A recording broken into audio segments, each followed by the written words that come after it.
Let's take a look at what Chip Roy said on the House floor. It's about time a Republican came out and said, you know what, screw this. You guys, we are both to blame. We're both to blame here. And Chip Roy put everybody in their place today. Well, I appreciate the Speaker. I appreciate the ability to address a few of my colleagues here on the floor of the House. I would note, though, here we are again. We're sitting here at the precipice of government funding running out. And I hear all my colleagues talking about how great it is. We're going to come up with some great big omnibus bill. And I'm hearing that from my colleagues on both sides of the aisle. Nobody in America wants us to plus up more spending irresponsibly. Nobody in America wants us to say, oh, let's pat ourselves on the back now, because some of my colleagues on the other side of the aisle are saying, well, you know what, it's time now to ban Russian oil. It's not good enough to ban Russian oil if we're not going to open up American oil and gas. All we're going to do is provide more money to Venezuela, more money to Saudi, more money to Iran. But yet, that's being touted as a victory. And some of my colleagues on this side of the aisle are saying, okay, good. Oh, this is great. But my colleagues on the other side of the aisle, they don't want any oil. They don't mind your gas being $4, $7, $10 a gallon. Don't get played. But my colleagues on this side of the aisle are about to get played. And everybody back home is saying, what are you going to do to stop vaccine mandates? Nothing. What are you going to do to secure the border? And my colleagues on this side of the aisle are going to say, oh, don't worry, we're going to give you more money for ICE, more money for Border Patrol. But you know what that does? It makes it worse, because you're funding the processing of people at our border, because that's all Border Patrol and ICE are doing. But my colleagues on this side of the aisle are going to say, oh, look at us. We did something for you for border security. It ain't true. It's going to make it worse. And anybody who's been to the border, anybody who talks to Border Patrol, anybody who talks to ICE knows that's true. We're not going to get a vaccine mandate. We're not going to get a secure border. And we're not going to get more oil and gas being produced in America. And then we're going to say, great, let's have a vote and send more lethal aid to Ukraine. And we're not even going to have a debate down here about what we're doing in funding Ukraine with Putin rolling over Ukraine. All we're doing is backroom deal making, waiting for somebody to drop a bill on the floor of the House and then come down and vote yes or no. That is a disgusting display by both sides of this body. We ought to have a full and open debate on the floor of the House about what we're doing in sending arms to Ukraine, how much we're spending, what it means for our involvement, what it means for NATO, what it means for stopping Putin, and stop spending money we don't have. Stop funding tyranny. Stop forcing Americans to get a jab or lose their job. Stop leaving the border wide open, and stop selling the American people a bill of goods. And I'm looking directly at my party when I say that, and I yield back. That was phenomenal. Such a good... Hey, listen, we needed to hear that. The GOP needed to hear that. Chip Roy came out and said what we've all been thinking. We know how the rhinos are acting. We know how the left are acting.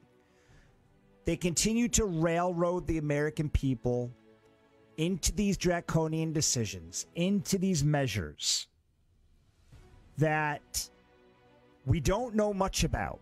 We don't know the consequences. We don't know the implications. And that's because we've let them. And I've been saying this for a year now. Guys, if we don't put a stop to this, there's no telling what decisions they're going to make behind our back. And they're going to say, you know what? The American people, they're not tough anymore. They don't care if we have an open debate anymore, because look, they're not saying anything. They're not standing up. Or every time they stand up, we just shut them down. We shut them up. And they go back into hiding. So why wouldn't the Democrats take advantage of the fact that we don't even want to have an open and honest debate about anything anymore? And this is what Chip Roy's getting at.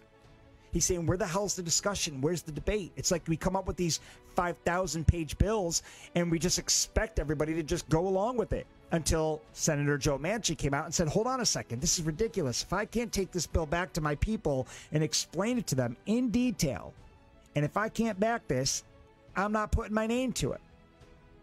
If it wasn't for Manchin and Sinema, right now we'd probably have Build Back Better. We'd be spending $3-4 trillion more dollars, along with every other potential disastrous bill that could have come after that. And now look, Biden now wants to go to Congress and say, hey, we need more money for Ukraine. We want money to send to Ukraine. not even for the American people. The hell I'm going to deal with double-digit inflation because you want to send money to Ukraine. Why am I going to pay $10 at the pump? Because Biden wants to send more money that has nothing to do with me to Ukraine. I've said it a million times. It's not our war. Chip Roy is saying it's not our war. What the hell? And if you know what? If you want it to be our war, then you better be open and honest and transparent and start telling the American people exactly where our money's going before we bring it to a vote, not after. Not like crazy Nancy Pelosi says, well, I don't know what's in it. Let's just get it voted, and then we'll figure out what's in it later. That's not the way we do things in America. Chip Roy is 100% right. He's 100% correct in everything that he just said. We need more people on the right to come out and challenge the Democrats. They have been silent. They have been MIA for the last freaking year. You can't just lose all three branches of the government and then sit there and throw your hands up and say, well, the hell with it. We got no voting power. We'll see you guys in 2022. Like hell you will, because who the hell's going to vote for you guys? As far as I'm concerned, we want all of you primaried. We want hard-working conservative civilians in there. We don't want more lawyers. We don't need more political career politicians.